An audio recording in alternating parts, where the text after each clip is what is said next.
All right, what's up, y'all? It's Dewan HODLs. We back in here with another video. It's Tuesday, and I hope you guys are getting it in. I hope you guys are putting in work, offering value to the world the best way you know how. If that's on somebody else's job and you providing value by helping that employer bring in profits, you are valuable. You are putting in work, and you have given time in some way or form, or you given time to learn how to do something for somebody.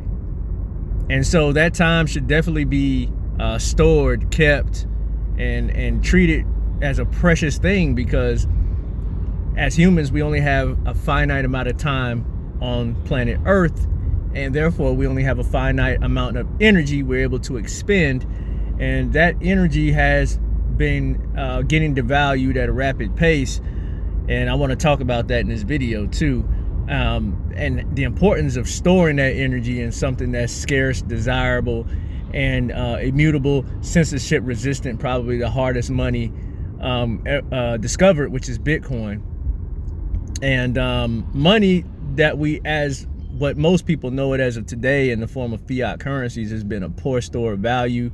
I think we all understand that, but people don't really understand that to the extent where they are not saving money. They don't need to be saving it in a savings account. I wouldn't even say put it in one of these money market high yield accounts, because it's not actually keeping up with the real rate of inflation. So store your energy, be able to have something to show for. Don't let your humanity be robbed and taken from you by these crooks, by these high-end crooks, these people in higher places who determine the cost of money at your expense. So Bitcoin is the answer for that, in my opinion, and I can attest to it as somebody who's used it for a long time. So if you are accumulating Bitcoin, you might want to do that in a non-KYC fashion. I'm gonna get into a reason why you should do that. So let me get into it. So this past weekend, Saturday, in the US, here in this country, there was a bill that was presented to Congress to have a 1% tax on Bitcoin holdings that are $500,000 or greater, and that is called a 1% wealth tax. So this is interesting because this was breaking news right after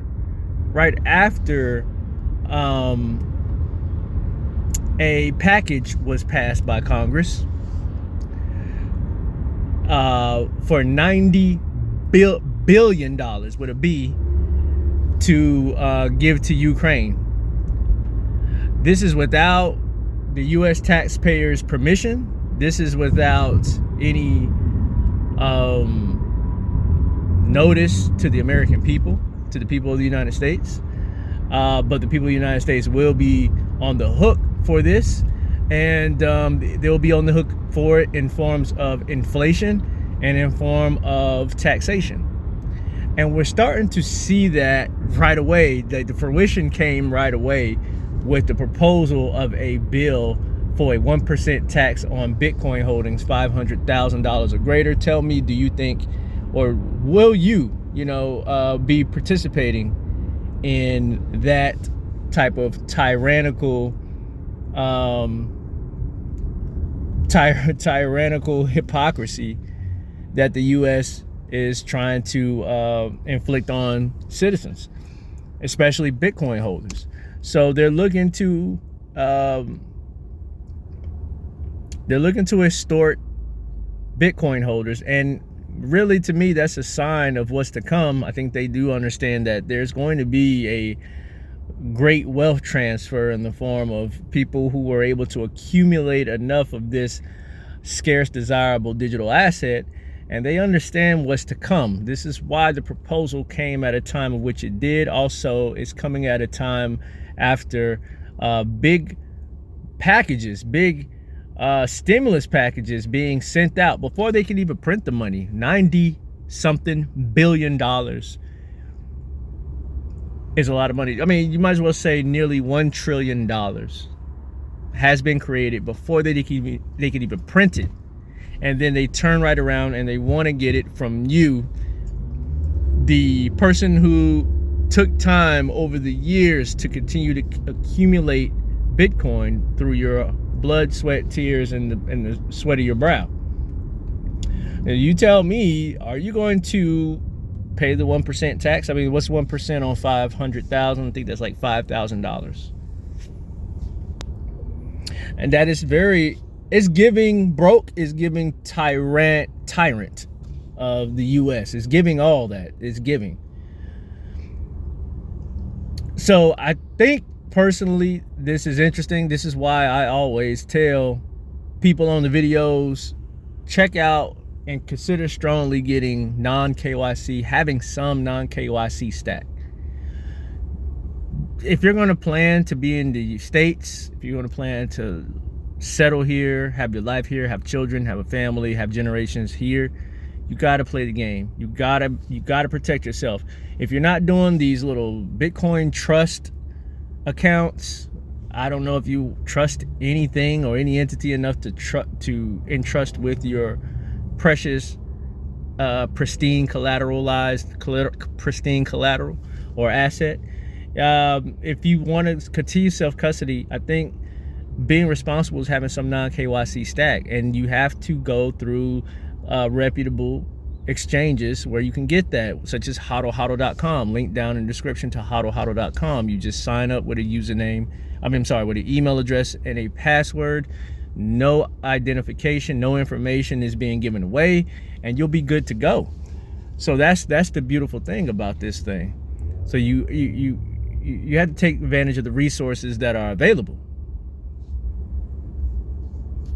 You probably got a stack you bought off of some exchange, Swan, Coinbase, something like that. But understand, you have to take measures into account. You have to take these efforts for these tyrants to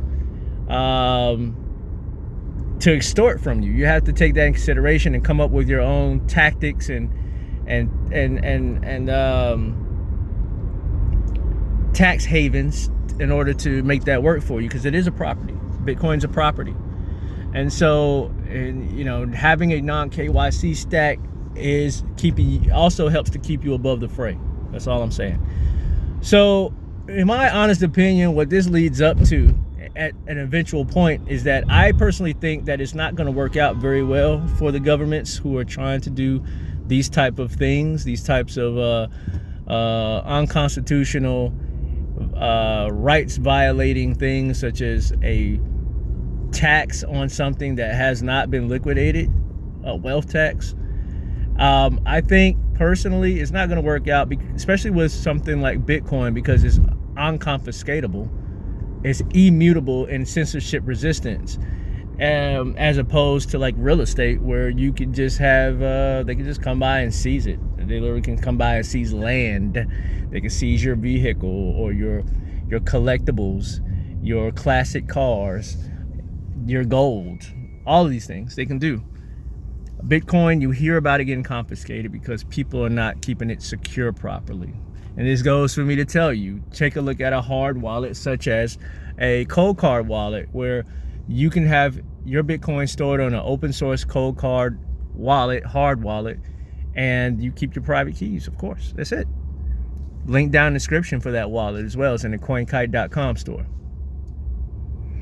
Now, this all leads up to eventually the governments are going to start including Bitcoin into their packages, into these proposals, into these economic relief packages and so forth.